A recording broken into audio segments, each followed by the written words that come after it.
Who got beat up? You got beat up, bro, by that. Yo! Yep, that's me. You're probably wondering how I ended up in this situation. Let me explain. So it all started with one flight booked to Florida. My plan was to escort my grandfather to his daughter's home, but he had other ideas. He abandoned our family and snuck down to Florida without letting anybody know. This left my family extremely upset and heartbroken, and for that reason, I decided to abandon my flight and stay home in New York.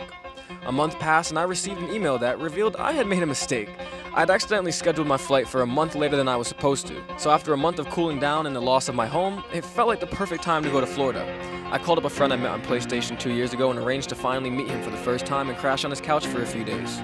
The journey started with a very, let's say, cheap flight to Fort Myers, but I had to make my way to Fort Lauderdale where my first friend lived. The last bus to Fort Lauderdale already left, so I had to walk for hours, lugging my 50-pound suitcase with me in the middle of the night in a city that I was unfamiliar with. It wasn't ideal, but I really didn't want to miss my bus in the morning.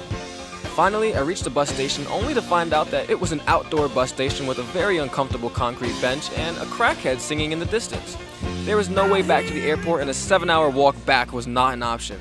I had to sleep on that bench, clenching my bags tight with the knowledge in my head that if anyone tried to rob me, I wouldn't be able to chase them down. Surviving the night, I made it to my bus and managed to get safely picked up by my friend. While I was with him, we went to the beach, hit up a few bars, and went to some fast food restaurants. Okay, maybe more than a few. I also met some of his friends, and one night we went out and didn't get back until 8:30 in the morning. I was exhausted. With such late notice, my friend had to work most days, but luckily his girlfriend was willing to help me film some fun content on Las Olas. Content creation is my passion, and it felt really great to finally film something again. But the adventure didn't end there. As fate would have it, some of my friends from New York were in Miami at the exact same time I was in Fort Lauderdale. We spent one amazing night partying together, and I had so much fun reconnecting with them. I might have overstayed my welcome in Fort Lauderdale after sleeping on my friend's couch for about 11 days, but I'm beyond grateful for all the fun I had here and the hospitality I was shown. Right now, I'm waiting at the airport to catch my next flight. I think most people tend to just go home after a long trip like this, but not me.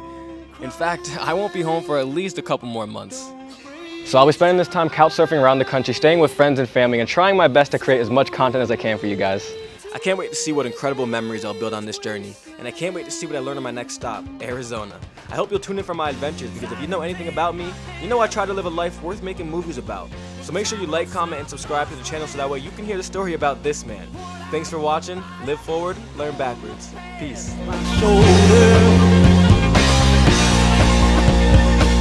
The Exodus is here.